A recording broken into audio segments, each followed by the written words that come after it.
How's everybody doing? Is everybody's favorite conservative in New York, Christopher Wright, here presenting you with another one of my infamous walk and talk videos.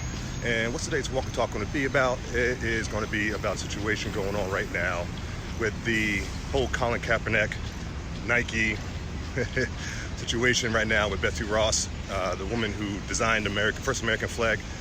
As you guys know, I've spoken Kaepernick before with the whole kneel situation, and so if you haven't seen it, I'm going to post the link to my video where you can watch a previous video I did before that. But I am in Philadelphia right now, the home of one of the homes of liberty. Independence Hall is right down the road. That's where they, did the Declaration of Independence, or the Liberty Bell. I'm at the park, the National Park here, so you can see. Yes, sir. So Liberty Bell's not too far away.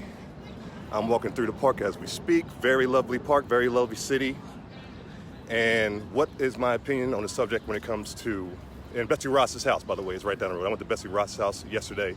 Beautiful home, beautiful area. So my whole point is, I bring it up because if you look at what the situation was, it was a whole 13 stars representing 13 colonies on the original US flag. Colin Kaepernick tried to say what that was, oh, it represents slavery and da-da-da. And you remember when he made this whole thing with the kneeling, he said it wasn't about the flag. It wasn't about the flag. It was about, blacks, this country, and police violence, yada, yada, yada. But guess what he's doing now with the shoe that Nike's trying to put out? He's making it all about the flag. So you can tell he's lying about that, for one. And two, if you look at Colin Kaepernick's history, this guy was never, now all of a sudden he's Mr. Pro-Black, Mr. Malcolm X Part 2 with his beta fro and his gonzo nose. Give me a break. Before that, if you guys, I remember when he was a starter in the 49ers, he was doing Madden commercials dressed up like Al Pacino from Sin of a Woman. Nothing to do with being black. All of a sudden, when he's not starting, he's not in the camera view anymore, he's not in the public, all of a sudden he's coming out, he's for the black community. BS. That's BS. And if you also look at the whole Colin Kaepernick situation, look, when America started, it was built, this country was, blacks are just a part of American culture as any other race. So when he talks about, he makes it trying to separate blacks from American history.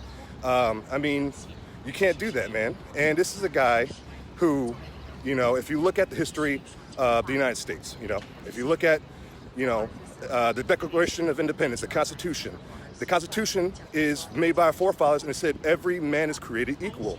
That's what they used to free the slaves as the years went down the road.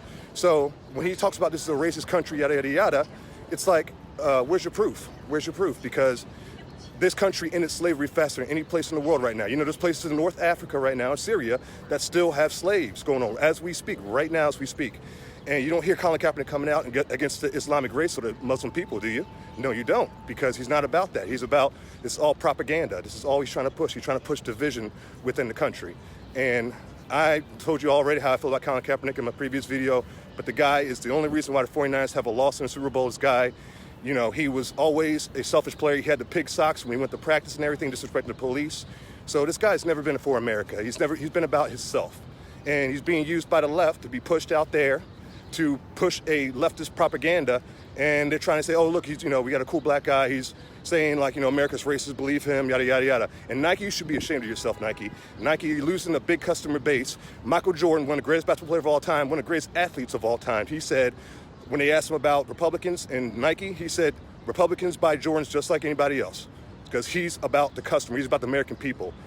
Nike, you're not about the American people. You're getting rid of a shoe that represents patriotism, not racism.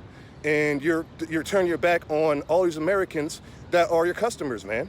And so how's that really, that's not capitalism. That's, you guys are not doing, what you're supposed to do as a shoe company. So you guys are going to pay the price for that in a day as well, by the way. I want you guys to know that. So what this walk and talk pretty much is today about is to say, like, as a black man, I went to Betsy Ross's house yesterday. Beautiful home, beautiful woman, beautiful history. Also a Quaker that people don't know if you know your history, who fought against slavery. She was fought against slavery. Let me repeat myself, fought against slavery. This is what this woman did when she was alive. And now they're trying to say that she represents slavery, and America represents slavery with the 13 stars, represent 13 colonies. Oh, by the way, guess who had the Betsy Ross flag waving during her inauguration speech? No, not Donald Trump. Barack Obama did. You didn't hear Colin Kaepernick say anything back then, did you? Yeah, think about that. So just want to tell everybody out there, hope you enjoyed today's walk and talk. I'm in Philly right now. I got to get out of here. I got to ready to head back to New York. But I wanted to do this video while I was in Philly at the home of Betsy Ross. to send her a shout out and say thank you for what you did for this country. You're a beautiful, amazing woman, amazing figure in history, and I have nothing but respect for you and nothing but respect for this beautiful country of ours. God bless everybody out there listening. Of course, like always, God bless America. Adios.